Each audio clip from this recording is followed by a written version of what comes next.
ಮಾಡ್ತಿದ್ದೀರಾ ಇಲ್ಲಿ? ಏನಿಲ್ಲ, ಸ್ವಲ್ಪ ಬೋರ್ ಆಯ್ತು, ಅದಕ್ಕೆ ಇಲ್ಲಿಗೆ ಬಂದೆ.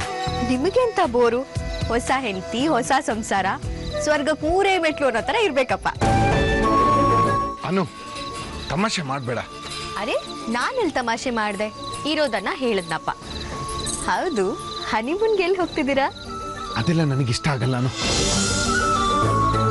ನನಗೆ ಈ ಸಂಸಾರದಲ್ಲಿ ಸಿಕ್ಕಾಕೊಳ್ಳೋಕೆನೇ ಇಷ್ಟ ಇಲ್ಲ. ಇಲ್ಲಿವರೆಗೂ ಅಪ್ಪ ಹೇಳ್ದಾಗೆ ಅವರಿಗೋಸ್ಕರ ಎಲ್ಲ ಮಾಡ್ತಾ ಬಂದೆ. ಎಂಗೇಜ್ಮೆಂಟ್, ಮದುವೆ, ರಿಸೆಪ್ಷನ್, ಅವ್ರು ಹೇಳಿದ ಕೆಲಸ ಎಲ್ಲನೂ ಮಾಡಿದೆ. ಮುಗೀತು. ಇನ್ನಾದ್ರೂ ನಾನು ಅಂದ್ಕೊಂಡಿರೋದನ್ನ ನಾನು ಮಾಡಲೇಬೇಕು. ಅಯ್ಯೋ ಮಾಡಿ, ಬೇಡ ಅಂದವ್ರು ಯಾರು? ಯಾರು ನಿಮ್ಮನ್ನ ತಡಿತಾ ಇಲ್ವೇ? ಅಪ್ಪನ ಎಷ್ಟೇ ವಿರೋಧಿಸಿದ್ರು ಅವ್ರು ಒಪ್ಪಿಗೆ ಇಲ್ಲದೆ ನನಗೇನು ಮಾಡೋದಕ್ಕೆ ಮನಸ್ಸು ಒಪ್ತಾ ಇಲ್ಲ. ಅವ್ರಿಗೂ ನನ್ನ ನಿರ್ಧಾರ ಇಷ್ಟ ಆಗಿಲ್ವೇನೋ. ಅವ್ರು ತುಂಬಾ ಹರ್ಟ್ ಆಗಿದ್ದಾರೆ. ಹರ್ಟ್ ಆಗೋ ತರ ನೀವೇ ತಾನೇ ಮಾತಾಡಿದ್ದು. ನಾನು ಚಿಕ್ಕವನು, ಸಿಟ್ಟಲ್ಲೇನೋ ಅಂದಿರ್ತೀನಿ, ಅದಕ್ಕಿಷ್ಟೆಲ್ಲ ಬೇಜಾರು ಮಾಡ್ಕೊಳ್ಳೋದ? ಅವ್ರು ಇರೋದೇ ಹಾಗಲ್ವಾ? ಈಗ ತಕ್ಷಣ ಬದಲಾಗು ಅಂದ್ರೆ ಬದಲಾಗ್ತಾರಾ? ನೀವು ಅಷ್ಟೇ, ಅಪ್ಪನ ಮಾತಿಗೆ ಯಾವತ್ತೂ ನೋ ಅಂದವರಲ್ಲ. ಈಗ ಅಂದ್ಬಿಟ್ರಿ.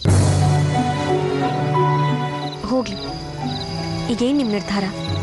ನನ್ನ ನಿರ್ಧಾರ ಬದಲಾಗಲ್ಲ. ಆದ್ರೆ ಅಪ್ಪ ಒಂದ್ಸರ್ತಿ ಬೆಂತಟ್ಟಿ ಗೋಹೆಡ್ ಮಗನೆ, ತಪ್ಪಾದ್ರೂ ಚಿಂತೆ ಇಲ್ಲ, ಧೈರ್ಯವಾಗಿ ಮುನ್ನಡಿ ಅಂದಿದ್ರೆ. ಆಸೆ ನೋಡಿ, ಅಪ್ಪನ ಮಗನೇ ನೀವು. ಹೋಗಿ ಅಪ್ಪನ ಹತ್ರ ನಿಮ್ ಆಸೆ ಹೇಳ್ಕೊಡಿ. ಅಪ್ಪ ನನ್ನ ಮಾತೆ ಕೇಳ್ತಾ ಇಲ್ಲ. ನಾನು ಮುಂದೆ ಬಂದ್ರೆ ಮುಖ ತಿರ್ಸ್ಕೋತಾರೆ. ನಾನ್ ಮಾತಾಡ್ಲ ಅಪ್ಪನ ಹತ್ರ? ನೀನ್ ಇದಕ್ಕೆ ತಲೆ ಹಾಕೋಕ್ ಬರ್ಬೇಡ. ಅಪ್ಪ ಯಾರ ಮಾತು ಕೇಳಲ್ಲ. ನೀನೇನಾದ್ರು ಅಂದ್ರೆ ನಿನ್ ಮೇಲೇನೋ ಕೋಪ ಮಾಡ್ಕೋತಾರೆ. ಸುಮ್ಮನಿದ್ಬಿಡು, ನಾನು ಹೇಗೋ ಬದುಕೋತೀನಿ. ಹೇಳ್ ನೋಡ್ತೀನಿ, ಮಾತಾಡೋದಕ್ಕೇನು? ಬೇಡ. ಅಪ್ಪ ಏನಂತ ನನಗೆ ಚೆನ್ನಾಗಿ ಗೊತ್ತು. ಬುದ್ಧಿ ಬಂದಾಗಿಂದ ನೋಡ್ತಾ ಇದ್ದೀನಿ. ಅವ್ರು ಹೇಳಿದ್ದೇ ಆಗ್ಬೇಕು, ಅವ್ರು ಹೇಳಿದ್ದೇ ನಡಿಬೇಕು. ಹಠ, ಯಾರು ಅವ್ರಿಗೆ ಎದುರುತ್ತರ ಕೊಡೋ ಹಾಗಿಲ್ಲ. ಸಿಟ್ಟು, ನೀನ್ ಏನ್ ಹೇಳಿದ್ರು ಅವ್ರು ರೇಗ್ತಾರೆ, ಒಂದೊಂದ್ಸಲ ಕೂಗಾಡ್ತಾರೆ. ನೀನ್ ಯಾಕೆ ನಿಷ್ಠುರ ಆಗಕ್ಕೆ?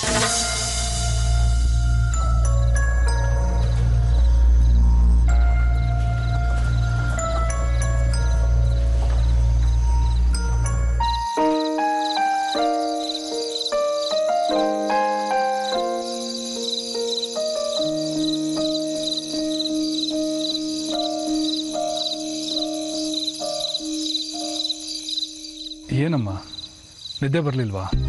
ಹಾಗೇನಿಲ್ಲ ಮಾವ, ನೀವು ವಾಕಿಂಗ್ ಮಾಡ್ತಿದ್ದಿದ್ದು ನೋಡಿದೆ, ನನಗೂ ವಾಕಿಂಗ್ ಮಾಡಬೇಕು ಅನ್ನಿಸ್ತು. ನಿನಗೆ ಯಾಕಮ್ಮ ಈ ವಯಸ್ಸಲ್ಲಿ ವಾಕಿಂಗ್? ಅಯ್ಯಯ್ಯೋ, ಏನಿಲ್ಲ ಮಾವ, ನೋಡಿ ನಾನೆಷ್ಟು ದಪ್ಪ ಇದ್ದೀನಿ. ನಿಮ್ಮಮ್ಮನೂ ತುಂಬ ದಪ್ಪ ಇದ್ಲು. ಡುಮ್ಮಿ ಡುಮ್ಮಿ ಅಂತ ರೇಗಿಸ್ತಾ ಇದ್ದೆ. ಸಿಟ್ಟು ಮಾಡ್ಕೊಳ್ಳೋಳು.